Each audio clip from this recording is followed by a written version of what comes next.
Olá, boa tarde. Eu sou Tiago Monteiro, coordenador de projetos da Elos Educacional, e eu desejo a vocês que sejam bem-vindos a esse nosso momento Elos. E hoje nós vamos discutir sobre um assunto muito importante nesse momento que todos nós, do Brasil e do mundo, estamos cuidando da nossa saúde mental, da nossa saúde física, e logo mais a gente vai retornar para esse trabalho presencial nas escolas. Então, como a gente compartilhou com vocês pelas redes sociais, hoje a nossa temática é como pensar estrategicamente o retorno às aulas presenciais.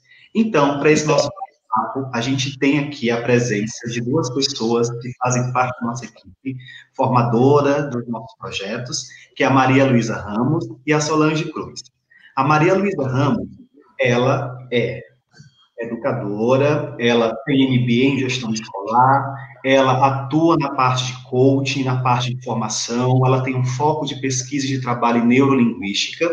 Além disso, pelo histórico da Malu, ela foi educadora, professora de educação infantil, ensino fundamental, ensino médio, também atuou como coordenadora pedagógica, supervisora escolar e técnica da Secretaria Municipal de Educação de São Paulo. Então, hoje ela vai estar aqui para esse nosso bate-papo, e junto a nós também nós temos a Solange Cruz. A Solange, ela é pedagoga e é enfermeira também de formação, tem habilitação em administração escolar, especialização também em pós-graduação em educação à distância e gestão escolar. Junto a isso, dentro dessa carreira de pesquisa, ela atua como docente em cursos técnicos de ensino superior, também tem experiência em docência, educação básica, passou pela função de coordenação pedagógica, vice-diretora e diretora escolar. Então, esse nosso bate-papo aqui é para a gente pensar juntos, a partir de tantas visões que nós temos de diferentes lugares da educação, inclusive a perspectiva da área da saúde, para que a gente possa pensar juntos quais são as estratégias que nós podemos, logo mais, inclusive já, iniciar esse trabalho de implementação, de pensar algumas ações estrategicamente. Tudo bem? Malu, seja bem-vinda, Solange. Muito obrigada, é um prazer estar aqui com vocês. E falar um pouquinho sobre o retorno às aulas, não é? É um assunto que me encanta, porque estamos vivendo um momento especial e temos que pensar aqui como nós vamos nos organizar daqui para frente. Exatamente. Antes de nós iniciarmos esse nosso bate-papo, vamos dar um alô, então, para as cidades que estão nos acompanhando aqui. Eu estou olhando aqui nos nossos dados, então a gente tem pessoas de São Bernardo do Campo, Santo André aqui em São Paulo. Nós temos também uma equipe que está marcando presença de Cabo de Santo Agostinho, que toda semana está aqui conosco, interagindo e participando lá de Pernambuco. Marabá, do Pará, São Luís, Maranhão, Juazeiro do Norte, Ceará, minha terra, Rio Largo, Alagoas, Campo Alegre, Alagoas também, e Mogi das Cruzes, São Paulo. Então, vão entrando, vão compartilhando, porque logo mais a gente também vai dizer quais são as outras redes que estão interagindo conosco, e mande perguntas, porque esse é um bate-papo que a gente possa dialogar. Então, coloca a sua dúvida aqui, que a gente vai selecionando para poder contemplar, e se por algum acaso, como a gente tem um nosso tempo de 40 minutos, se a sua dúvida não foi respondida, a gente volta a responder nos comentários, tudo bem? E a gente escolheu, né, Malu e Solange, esse tema para discutir, tendo em vista esse cenário atual.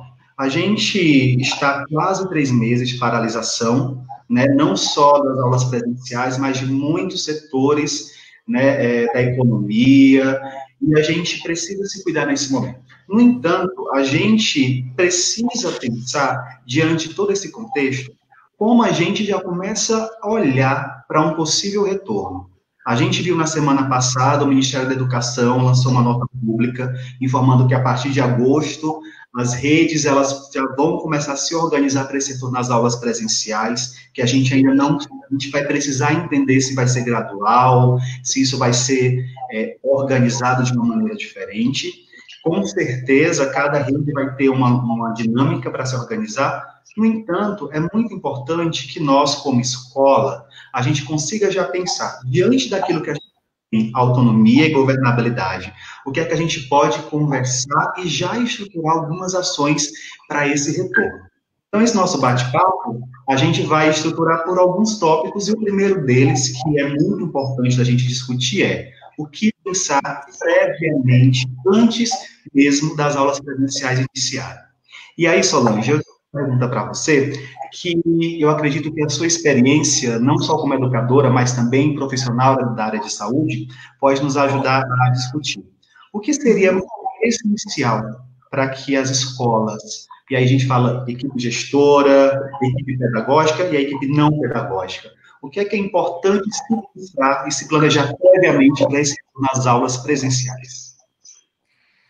Bom, Tiago, nós estamos falando de uma emergência sanitária, né, e nesse sentido, né, a vida, né, ela é muito importante que a gente tenha ações, né, que promovam a segurança das pessoas, né, para que as pessoas se sintam seguras para ir à escola, né, então, a escola precisa prover, né, precisa ter já previamente, já planejado a toda a higienização e organização do espaço, né, considerando aí essa orientação, né, de prevenção dessa doença que nós temos aí, que é o Covid-19, né, cuja transmissão é por meio de contato, então é necessário, né, que esses espaços, eles sejam organizados para receber as pessoas, né, que se tenha também material, né, para higienização das áreas, né, tanto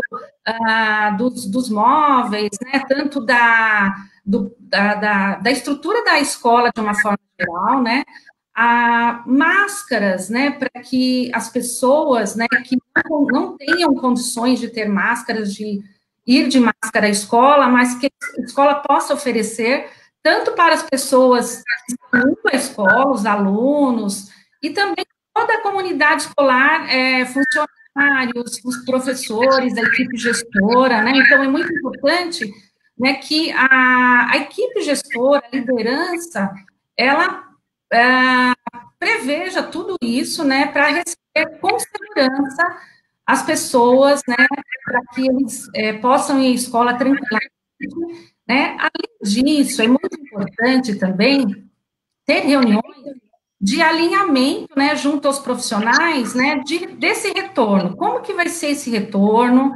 Como que nós vamos receber as crianças? Ter fluxos, né, para receber as crianças.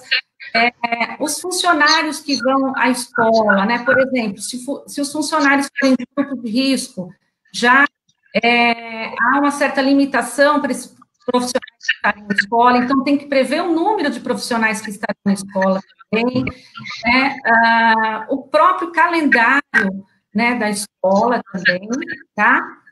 E assim, para você prever esse distanciamento, né, para que você garantisse esse distanciamento, então você vai ter que ter um calendário que contribua para isso, né, para que as pessoas não tenham uma aglomeração de pessoas ao mesmo tempo. Então, provavelmente, você vai ter aulas, períodos diferentes, né, horários diferentes, então, em turmas, né, então, para isso também você tem que ver o número de pessoas que estarão trabalhando na escola, né, e é muito importante a comunicação entre todos, né, então, a comunicação é fundamental nesse momento em que as pessoas vão voltar para a escola, né, e a gente quer que os alunos voltem, né, para poder dar continuidade ao estudo, mas é muito importante que ser feita uma boa comunicação com todos, né, com as famílias, com os funcionários, com os alunos, né, e, claro, também se preocupar com a busca ativa dos alunos. Então, a equipe gestora ter nesse plano de alinhamento das ações, né, uma busca ativa também dos alunos para que eles retornem à escola, né, com uma boa informação aí sobre o que será feito, né, e a família também. Solange, você vai trazendo muitos pontos importantes, e aí tem uma pergunta da Célia Santos que ela nos questiona. Então, diante desse processo de higienização, de toda essa organização, como proceder com essa higienização, pensando uma escola, por exemplo, com 900 alunos? A gente conversou, só para a gente também entender e também dar espaço, essa nossa discussão que a gente está realizando hoje, ela já faz parte, inclusive, de um grupo de estudos nosso, né, Solange e Malu, a gente tem um grupo que a gente as escolas que estão em fase de elaboração e implementação desses planos de ação com essa temática, e a gente discute bastante ações práticas de como eles podem se organizar dentro de todos esses desafios, né? Além do que pensar o como. E essa pergunta bastante durante a semana passada. Então, pensando nesses fluxos, dessa organização da higienização, o que é que você sugeriria para uma equipe gestora agora, com um número de 700, 900 mil alunos? O que é necessário, um passo a passo, para que eles possam se organizar dentro dessa atividade? Então, é muito importante, né, você sentar junto com o pessoal da higienização, dos serviços gerais, né, que vai fazer essa higienização, né, e, claro, que alinhado a um calendário também, né, de retorno à escola, né, porque você está falando de 1.000 alunos, mas nós não teremos, né, provavelmente, esses 1.000 alunos retornando de uma vez só, né, você vai ter uma volta gradual aí desses alunos aí para a escola, tá? Então, é possível você, junto com esse grupo, né, de serviços gerais e também alinhado ao calendário aí, né, estabelecer rotinas, né, de higienização da escola, tá? Por exemplo, existem locais, né, que eles, por exemplo, eles têm aulas por 2 horas dentro de uma sala de aula, né, e aí eles uma turma, aí eles higienizam esse local depois de 2 horas e recebe uma outra turma. Então, percebe como é importante esse alinhamento aí com o calendário aí da escola, né? E também é muito importante que o gestor, né, nesse retorno, ele tenha uma noção, né, do quanto ele tem locais para a higienização das mãos, né, como é que está funcionando, por exemplo, as torneiras, né, a estrutura, né, da escola, né, para que os alunos possam ter um local para higienizar as mãos, né, e caso a escola não tenha, isso já, naquele assunto da preparação, né, do prévio, né, fazer parcerias, né, com empresas locais, né, ou mesmo com famílias, né, que possam contribuir, né, com a escola para, vamos dizer assim, para que você tenha uma estrutura aí para que isso possa ser realizado, tá? Muito bom. A gente está recebendo aqui o comentário da Karina, Karina Bernardo, que ela fala que a higienização teria que começar já na saída da escola e orientar as famílias a dar continuidade, não é isso? E eu acredito que vai muito ao encontro do que a gente fala de se pensar alguns processos muito claros.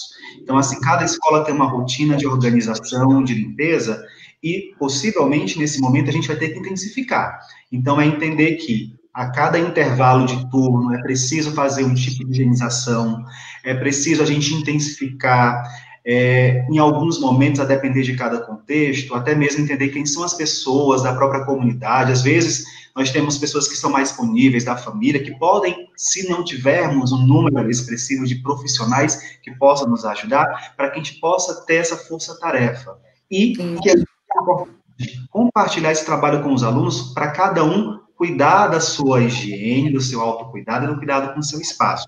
Com certeza, isso é muito importante, até para entender quais são os materiais que a escola tem, olhar com antecedência quais são os produtos, e se a gente fazer uma projeção e perceber que temos até 1 semana, 2 semanas para lidar com tudo isso, demandar esse suporte da Secretaria de Educação, primeiro contato.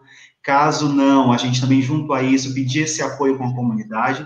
Afinal de contas, a gente tem conversado bastante que a gente está no mesmo mar, cada um no seu barco. Então, a gente precisa cuidar bastante. É verdade, Thiago. E, além disso, né, todas essas questões relativas à higienização da escola, a importância de fortalecer a parceria com a comunidade, fortalecer a parceria com as famílias, a escola precisa pensar também no acolhimento. Nós fizemos videoconferências aqui no nosso grupo, né, do curso de gestão para aprendizagem, e a preocupação que despontou aqui da parte de todos os gestores é em relação ao acolhimento das pessoas que vão chegar à escola. E, de fato, vai ser um momento muito especial esse, né? E aí, quando a gente fala, Tiago, em acolhimento de emoções, a gente precisa cuidar das nossas próprias emoções. Então, os gestores que vão precisar se preparar para acolher a sua equipe, acolher os alunos, acolher as famílias, vai precisar também, em primeiro lugar, cuidar das suas próprias emoções, e desde já. Porque na hora que as aulas iniciarem, eles vão precisar estar bem fortalecidos. Mostrar empatia, solidariedade, capacidade de ouvir o outro, entender as histórias que vão chegar muitas histórias boas e histórias não tão boas, né, Tiago? Exatamente, Malu. Então, é preciso pensar em como acolher esses professores, funcionários, valorizar o trabalho que eles fizeram nesse período de ensino remoto, durante a quarentena, e não foi pouco. Nós vimos muitas coisas muito interessantes, os professores tiveram que se reinventar, aprender a tecnologia aí do dia para a noite, e muito rapidamente eles colocaram muitas coisas interessantes para os alunos. E outra coisa que a gente percebe é a necessidade de ouvir. Então, os gestores precisarão se dispor a ouvir. E aí a gente propõe rodas de conversa com os profissionais, para prepará-los para o quê? Para receber os alunos. Porque os alunos também chegaram com histórias, com questões, poderão ter sofrido perdas durante esse período, poderão ter sofrido situações aí agravadas por conta da vulnerabilidade econômica. E aí, novamente, a gente recorre às parcerias para ajudar nesse processo, não é? Muito bom, Malu. Me perguntaram uma coisa outro dia, Tiago, desculpe só daqui a pouco. Como é que nós vamos receber esses alunos? É com a comunicação afetiva. Então, colocando uma faixa de boas-vindas na porta da escola, olha que gostoso que vai ser para eles, não é? Ou uma palavra, porque nós não vamos poder abraçar como nós gostamos, não vamos poder dar beijos nos alunos, mas nós vamos poder dar uma palavra de boas-vindas, uma palavra carinhosa, um gesto carinhoso. Eu recebi um vídeo de uma escola da Jerônimo Freire dos Santos, em que durante o período de quarentena, todos os profissionais da escola fizeram gravaram um vídeo em suas casas com esse gesto. Não falavam nada, mas esse gesto no vídeo foi tão significativo para os alunos, então um gesto, uma palavra tem muita força. Exatamente. E a gente sugere que eles sejam recebidos assim, com carinho, com atenção, com uma boa palavra. Malu e Solange, a gente está recebendo aqui muitas perguntas e muitos comentários, e que bom. Pelo menos dois que estão relacionados à questão do espaço físico da escola. Então, de maneira geral, que eles estão trazendo que os espaços das salas de aulas, eles talvez não consigam serem reorganizados para ter o mesmo número de estudantes, respeitando os limites de distanciamento. Então, eu acredito que isso é muito importante, que o papel da liderança dentro da escola, de entender que estamos no meio de um processo endêmico de pandemia e que a gente precisa garantir a saúde não só dos estudantes, mas dos profissionais, dos professores. Então, seguramente, a questão dos espaços, a gente vai precisar buscar se reinventar, entender que em algumas escolas tem algumas salas de aula que estão desativadas, possivelmente. Então, como a gente organiza esse espaço para ter um outro tipo de atividade pedagógica, dentro dos recursos que a gente consiga, por exemplo, reorganizar a quantidade de pessoas. Isso também, se entender, esquecer que vão vir orientações das secretarias municipais e estaduais de educação. Exatamente. E tem dita, e a gente espera que isso também esteja sendo pensado, como vai ser essa organização. A gente tem visto aí, em outros países que já retomaram as aulas, que existe um perfil de reorganização de turnos para as escolas. Então, recebem, por exemplo, os alunos das anos iniciais e dos anos finais devido às avaliações de acesso à universidade, as crianças, porque pais precisam trabalhar, então as rotinas voltarem, mas é muito importante a gente estar muito sensível para ser umas orientações de retorno gradual dessas aulas presenciais. E jogar e compartilhar essa responsabilidade com a Secretaria de Educação, porque a gente está dentro de um universo e a escola não está isolada. Exatamente. Exatamente. Vamos poder, como gestores, como professores, ter autonomia de reorganizar, utilizar outros espaços da escola que sejam espaços de aprendizagem também. Talvez isso até nos implique a pensar o espaço de aprendizagem, não só a sala de aula, mas outros espaços que a escola também tem. Mas Exatamente. essa responsabilidade com outros atores educacionais da Secretaria de Educação. Porque a gente não está sozinho nessa, vocês não estão sozinhos em relação a isso. Não é isso, meninas?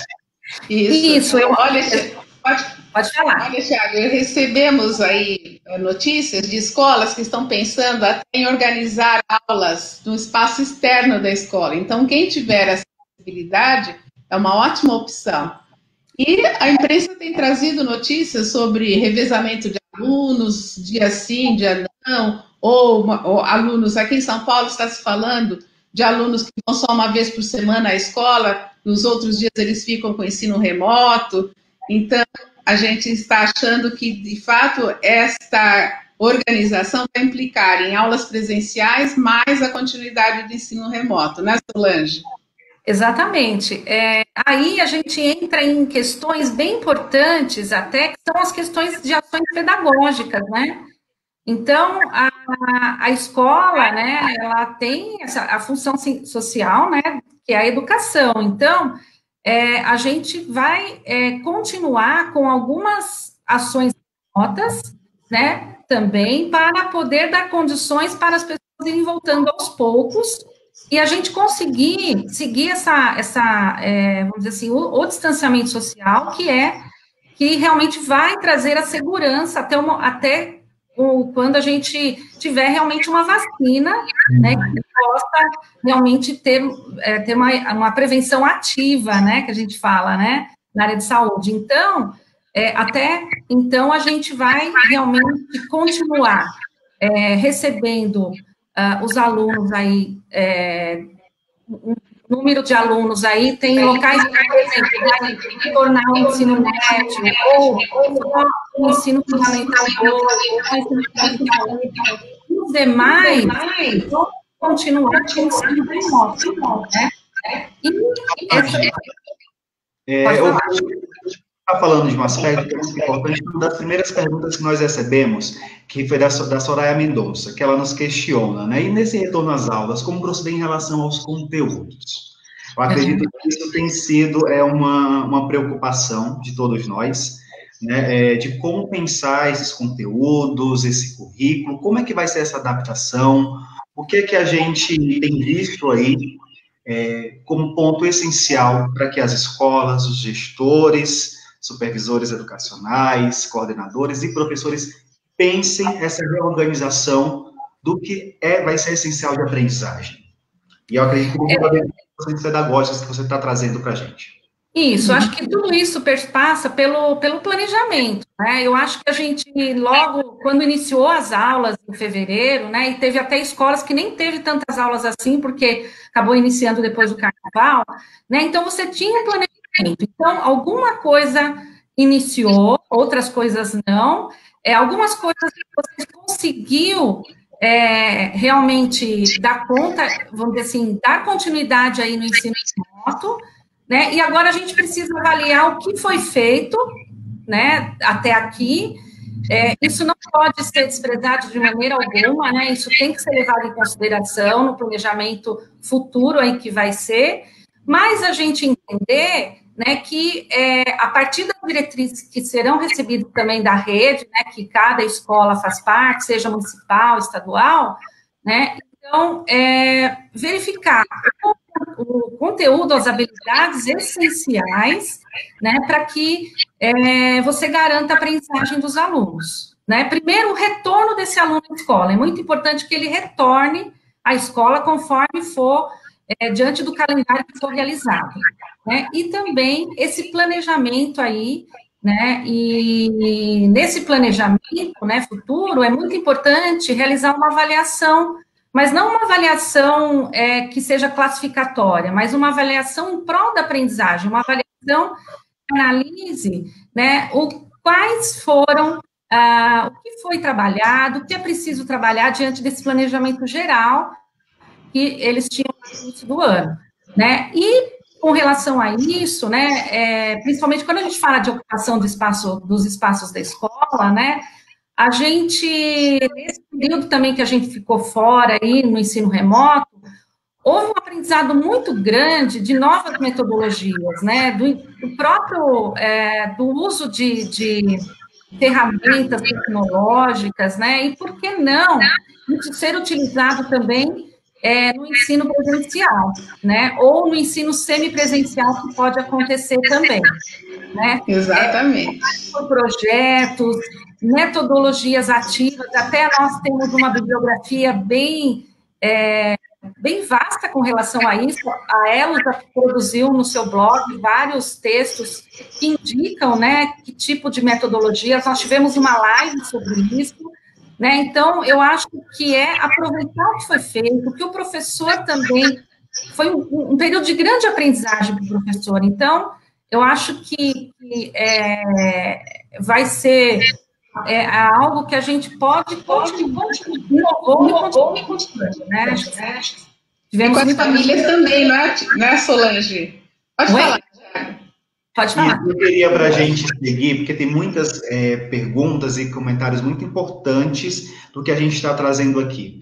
E o que a gente também gostaria de ressaltar é que todos nós estamos aqui pensando, dentro desse universo escola, como a gente vai se organizar, tendo toda essa instabilidade do espaço, dos nossos professores, como a gente está vendo aqui em alguns comentários, como a gente vai lidar com os professores que fazem parte desse grupo de risco.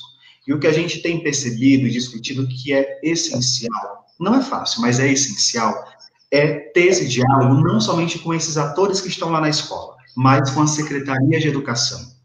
E isso implica uma postura de liderança, de ter essa clareza, entendermos, poxa, quais são os espaços que nós temos aqui na escola, entendendo que a gente vai precisar respeitar essas medidas de isolamento e de cuidado quando voltarmos, né, da quantidade mínima de metros de distância, dos recursos da água e do sabão ao álcool gel, mais nos espaços. Então, o que a gente gostaria de destacar é a importância. A gente acredita, pensando, por exemplo, a gente vem atuando com muitas redes estaduais e municipais do Brasil de educação, e a gente tem uma equipe de acompanhamento, que seja um supervisor, um técnico de acompanhamento. Então, esse momento é essencial para que a gente estreite essas nossas responsabilidades e esse diálogo, porque vocês, gestores, têm muita responsabilidade diante de tudo que está acontecendo na escola e que vai acontecer, que a gente vai precisar implementar. Mas é muito importante a gente acionar essas nossas lideranças, porque cada um, dentro desse espaço, a gente vai entender como se organiza dentro desses pontos que, para um, vai ser o mais difícil, a questão dos recursos, para outro, o espaço, mas o que é importante, em primeiro lugar, é cuidar da saúde. E a Malu trouxe um ponto muito importante agora há pouco da nossa conversa, que é cuidar da saúde emocional. E a gente sabe que a equipe, né, a liderança da escola e os professores têm uma responsabilidade muito grande de cuidar da saúde um dos outros e dos estudantes. Mas tem um ponto que é essencial, quem é que cuida da saúde emocional desses profissionais? E, Malu, fala para a gente a importância da parceria, das possíveis parcerias que as escolas podem ter e estreitar quando a gente pensa em pessoas que podem nos ajudar nesse diálogo com a comunidade e cuidar também para que as pessoas elas consigam se organizar. Tem até uma pergunta, falei, quem precisa mexer no regimento escolar? Talvez não mexer no regimento, mas a gente precisa priorizar e selecionar aquilo que vai ser essencial dentro desse nosso contexto e que seja respeitado e que a gente ensine os profissionais e os estudantes a respeitarem essas orientações. Mas fala um pouquinho em relação à parceria. O que é que a gente poderia pensar no âmbito da escola? Olha, nós pensamos nesse retorno, é importantíssimo que a escola possa contar com a parceria de outros órgãos da secretaria, da municipalidade, da localidade em que ela está além da Secretaria de Educação. Então, às vezes, essa parceria vem via Secretaria de Educação, com outros órgãos de saúde da localidade, com voluntários da localidade que tenham especialidade para ajudar nesse apoio emocional e outras questões dentro da escola, orientação em relação a prevenções de doenças, em relação ao acolhimento que possa ser feito para professores, funcionários, alunos, familiares. Então, usar desta condição de buscar o apoio da Secretaria de Saúde, da região, e outras, por exemplo, nas faculdades, nas universidades que existam lá na região, buscar parcerias para ajudar nesse retorno, tanto do ponto de vista de apoio nesta questão emocional, quanto de aprendizagem, porque às vezes na universidade tem a necessidade de estágios, então os estagiários que estão fazendo cursos podem ajudar no reforço dos alunos que precisarão, provavelmente, porque nós temos casos de alunos que ficaram mais distantes da escola, por conta de não ter acesso aos meios digitais e receberam materiais impressos sem possibilidade de ter um retorno imediato do professor. Talvez essas crianças, ou esses alunos, jovens também, precisem de um apoio especial agora no retorno nas aulas presenciais. Então, pensamos que talvez seja uma oportunidade de se valer de universidades que possam ajudar nesse momento. Existe também a possibilidade de fazer parcerias com o entorno da escola, para ajudar justamente nessa questão de máscaras, de álcool gel, que talvez seja necessário, de apoiar a escola para divulgação, comunicação de tudo que está acontecendo lá, da organização da escola nova, que vai ser uma organização diferente. Então, pensamos que pode até se fazer parceria com as rádios comunitárias para divulgar as ações da escola, comunicar a necessidade do retorno às aulas, buscar parceria com outros entes da comunidade para buscar alunos que não tenham retornado. Então, existe possibilidade da escola se valer de todos as outras instituições do território, porque ela está fazendo parte de um território, não é? E a comunidade precisa tomar conta dessa escola e trabalhar juntamente com a equipe escolar.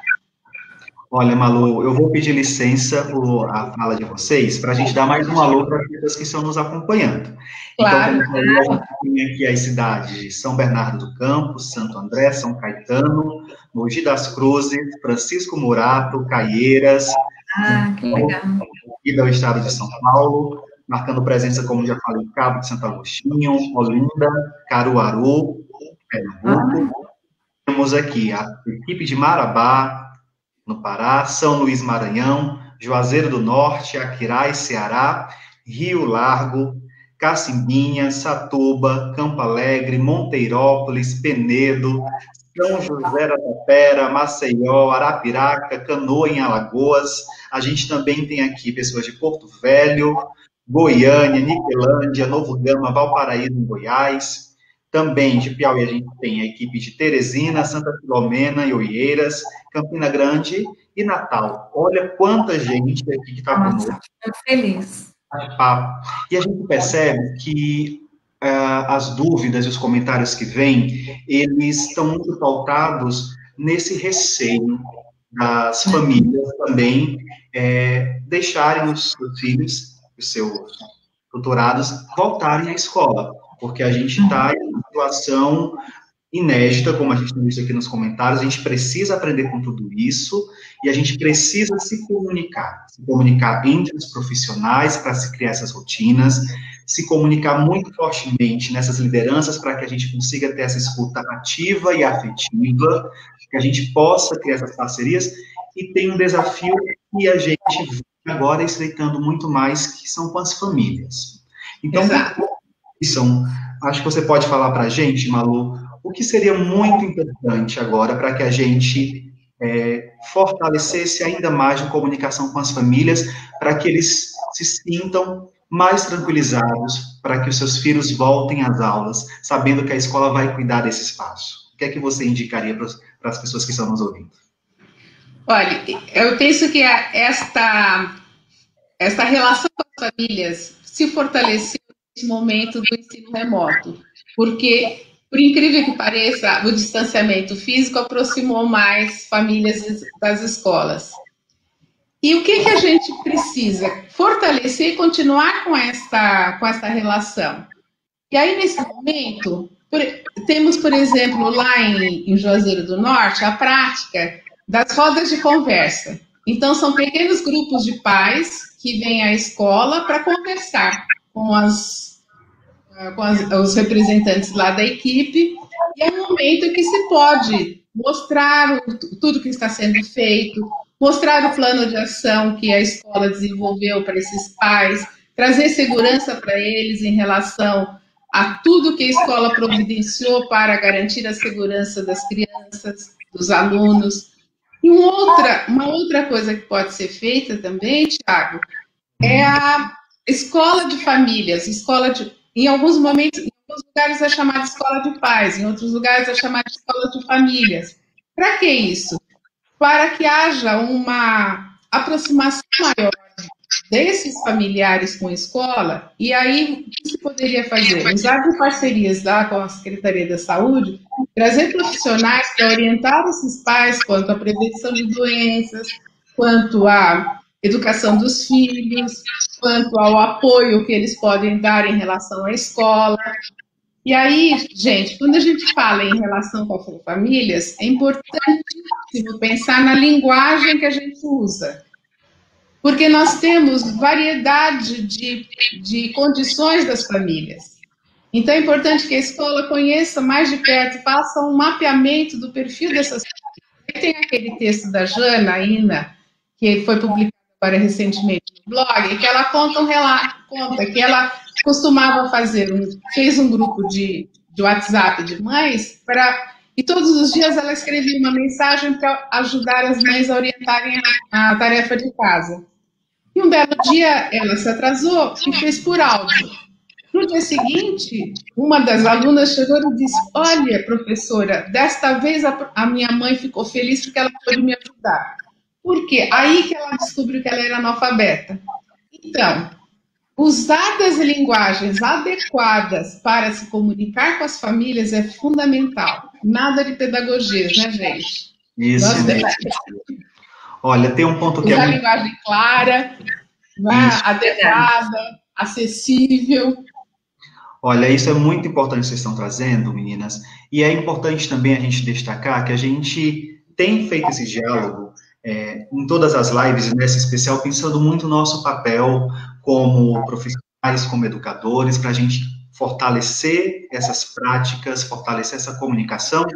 E isso, quando a gente fala desse acolhimento, desse cuidado com as pessoas, a gente está falando de pessoas, então não é só da família, não são só dos alunos, mas principalmente de nós, que vamos estar na linha de frente, né? A gente fala que nós somos professores, exato, interagido com o público, mas é entender que agora é o momento, eu escuto isso, já escutei isso em algum momento, que eu acredito muito. A crise, ela existe, e o importante é a gente saber lidar com essas crises e aprender com tudo isso. A gente está em uma crise universal. Eu acredito que, apesar de todos esses desafios que estão sendo postos e colocados diariamente para a gente entender como a gente consegue se fortalecer nessa relação. Talvez é pensar que a gente escuta de um profissional não docente da escola o que ele tem, o que ele pode contribuir para que algumas ações elas possam ser mais bem realizadas, para que a gente possa também dar espaço e mais protagonismo aos professores para pensar os projetos pedagógicos de uma maneira ainda mais interativa. Claro, pensando no conteúdo, no conhecimento, mas pensando quais são as habilidades, as competências que a gente vai desenvolver por meio de projetos, trabalhos interdisciplinares, utilizando de todo esse repertório social que está acontecendo para que a gente trabalhe em todos os campos do conhecimento. E para que a gente, como profissional que está na escola, a gente consiga se apoiar e se ouvir. A gente precisa se cuidar. A A gente precisa estar bem para a gente poder cuidar das pessoas que estão ao redor, não é, Malu, não é, Solange? E aí Exatamente. a gente as parcerias, desse diálogo e de fortalecer, de nos reconectarmos escola e família, pensando como a gente aprende com tudo isso. E, para a gente encerrar, porque logo mais a gente está finalizando essa nossa conversa, tem uma pergunta muito importante para a gente, que é: como pensar o processo de aprovação e reprovação dos alunos? Porque a gente sabe que existe um processo, existe fluxo de informação, de cuidar dessa retenção. A gente passou esse período aí em que, possivelmente, para algumas redes, essas aulas remotas não deram condições de desenvolver aquilo que se era estabelecido de aprendizagem. Como a gente pensar esse processo de avaliação dos nossos estudantes? Isso, Tiago, eu acho que nesse processo de avaliação, como eu já mencionei, né, e a gente conversou, e tem falado aí também em nossas reuniões, né, sempre contemplar, né, uma avaliação que seja em prol da aprendizagem dos alunos. Uhum. Então, uma avaliação que não seja classificatória, né, e que traga realmente, né, quais são as necessidades a serem desenvolvidas para que o aluno tenha essas habilidades, né, as habilidades essenciais desenvolvidas, né? Então, a gente inovar também nas avaliações, né? Então, utilizar instrumentos diferenciados como o portfólio, por exemplo, né? Que no portfólio você pode trazer o histórico do desenvolvimento do aluno, de evolução do aluno, ou mesmo rubrica. Nós fizemos uma live, né? Sobre rubrica, e a rubrica, ela traz a descrição das competências e habilidades, né, a serem desenvolvidas, e você pode avaliar qualitativamente esse aluno, né, o quanto ele desenvolveu, e aí o que há necessidade de serem desenvolvidas, tá? É verdade. Pode complementar, Malu, e aí? O que você acha? Então, Solange, e mais, essa questão de uma parte da pergunta diz respeito ao que a gente tem a dizer a respeito de aprovação ou reprovação do aluno. Sim. Essa questão vai ficar muito por conta das orientações e diretrizes das redes de ensino. O que a gente tem visto dos especialistas que têm tratado desse assunto neste momento é que talvez o ano de 2021 tenha que ser pensado não isoladamente, mas em continuidade, lá no ano de 2022 e 2022 com 2023. Então, eu já vi especialistas dizendo que talvez o currículo tenha que ser reorganizado para que tudo aconteça numa sequência, não de um ano, mas de 2 ou 3 anos. Isso é muito importante, não é isso, Malu? E assim, vão ter essas orientações de cada rede, que a gente não consegue ter essa visão panorâmica de como cada uma das redes vão se organizar, mas pelo que a gente tem observado, cada rede tem pensado, junto nessa urgência do agora, das aulas remotas, pensar essa reorganização do currículo, mas tem um aspecto que é essencial dentro do processo de aprendizagem, que é cuidar daquilo que os alunos estão se desenvolvendo. Então, a aprovação e a reprovação, ela não vai ser uma decisão simples de se tomar pelo fato de tantos contextos. O que é importante é olhar para cada aluno dentro do que foi estabelecido e pensar estratégias, critérios muito claros e promover diferentes maneiras de avaliar esse aluno, que, se em algum momento as provas, os testes, davam conta de suprir a maior parte desse processo avaliativo, agora a gente vai precisar pensar outras estratégias, colocar esse aluno para dialogar, para apresentar, para produzir também. Então, isso é muito importante, que isso mexe com a nossa concepção do que é o avaliar, pensar esses critérios de avaliação e que a gente consiga se dialogar, inclusive com um grupo de professores, sendo pautas e discussões formativas, de se entender, diante desse atual cenário, daquilo que a gente tem estipulado, vindo da rede, selecionado por nós, professores, como iremos avaliar esse aluno, considerando tudo isso. Não na ideia de punir ou de fazer uma aprovação automática, mas olhando sempre para o foco da escola, que é apoiar os alunos nesse desenvolvimento. A gente está, assim, caminhando para o nosso final, Malu e Solange, e eu estão nos acompanhando, está chegando muita pergunta, muito comentário, muito pertinente, super importante para todos nós, mas devido ao tempo a gente precisou selecionar alguns. Mas, antes da gente se encerrar, eu deixo claro para vocês que os comentários que vocês estão colocando aqui, a gente vai retomar, a gente vai responder vocês, para que a gente possa continuar essa discussão. A gente tem clareza, e nem era a nossa proposta aqui de trazer receitas, ou dizer faça isso, faça aquilo, mas a gente, inclusive, problematizar, provocar cada um de nós, para que a gente possa ter clareza de que é necessário pensar estrategicamente algumas ações prévias. Eu acredito que o forte para a gente aqui é o papel da comunicação entre cada um dos atores, se comunicar muito fortemente com as secretarias de educação, compartilhando essas responsabilidades de espaço, de material, olhar para esses profissionais que fazem parte, por exemplo, do grupo de risco, como nós iremos cuidar dessas pessoas, porque são essas pessoas que estão lá na ponta, cuidando da educação dos nossos estudantes, cuidar de você, gestor, para que você esteja sensível também a tudo isso, entendendo que você precisa se cuidar como pessoa para você poder cuidar de outras pessoas também, que dependem, né, do seu trabalho lá na ponta, fortalecer parcerias, fortalecer essas parcerias com universidades, com faculdades, com o entorno da escola, preservar muito o diálogo e a integridade com cada uma das pessoas. Talvez, agora, as aulas retomarem, os alunos vão estar ávidos querendo retomar, e talvez aquele abraço vai segurar um pouquinho, talvez a gente não consiga dar aquele abraço físico, mas a gente consegue fazer aquele abraço por meio do sorriso, por meio do olhar, por meio de todo esse cuidado.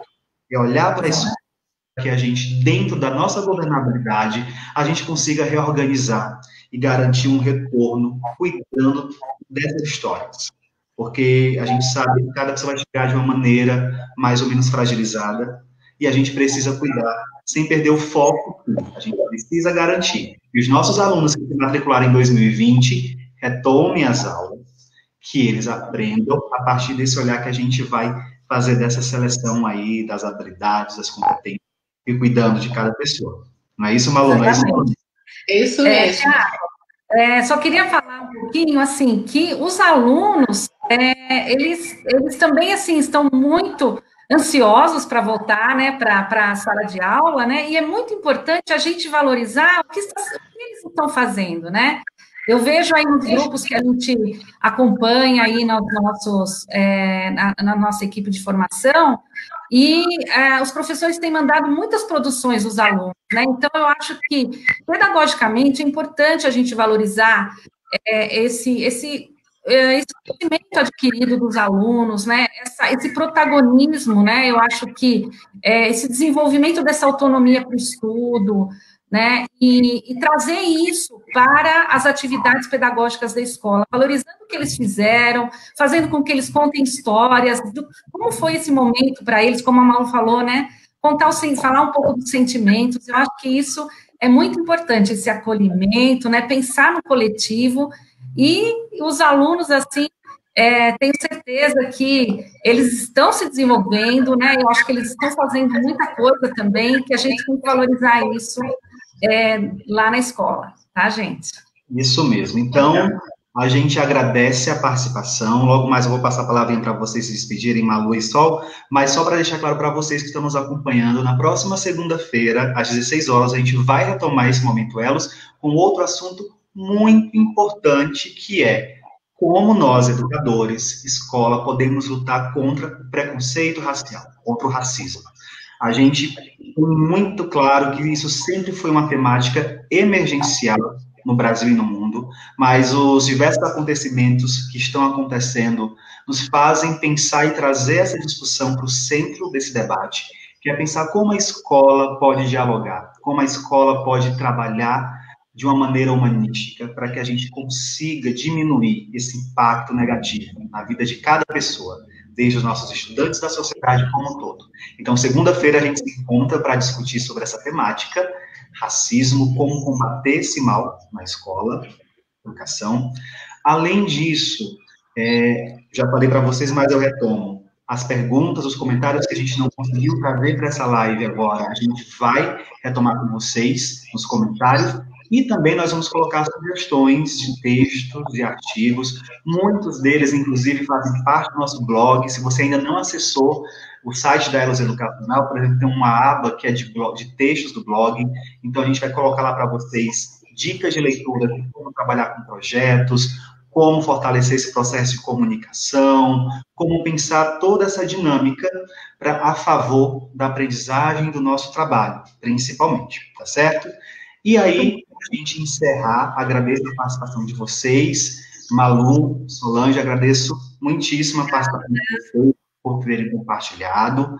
Uma das perguntas que ficou aqui para a gente, se nós temos alguns grupos de estudos, eu falei no começo, nós temos um grupo de estudos, é um grupo de estudos interno, né, como eu falei no começo dessa live, a Malu e a Solange são formadoras da Elos Educacional, junto com a outra parte da equipe, de outras equipes que nós temos, então a gente tem um grupo de discussão dentro dos projetos que nós fazemos aí, essas parcerias com as redes públicas, estaduais e municipais.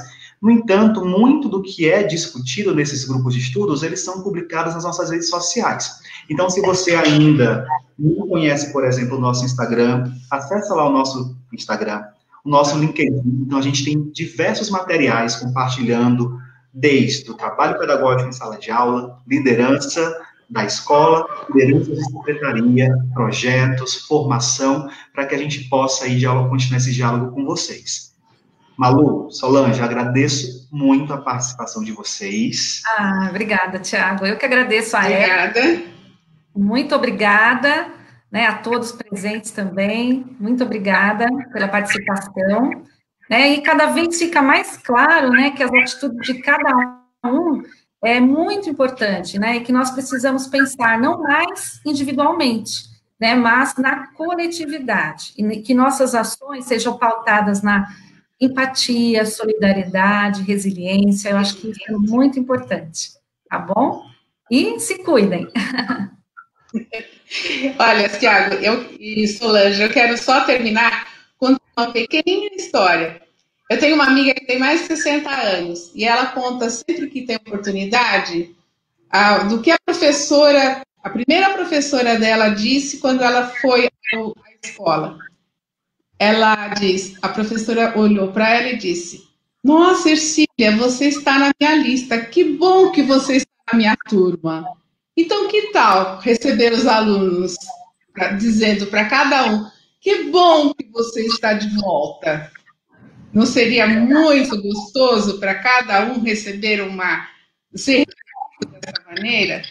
Então, minha gente, a escola é nova, novos fazeres, novas aprendizagens, e vamos trazer tudo que a gente aprende no ensino remoto agora para o momento presencial.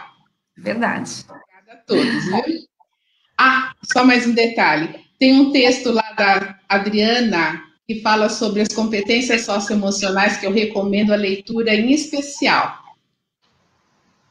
Então, muito obrigado, mais uma vez, Maria Luísa, Solange, muito obrigado a você que tem acompanhado, e até a próxima segunda-feira, no próximo Momento Elos, e também nos acompanhem pelas redes sociais para vocês ficarem a par de tudo isso que a gente está aí discutindo e dialogando para apoiar vocês.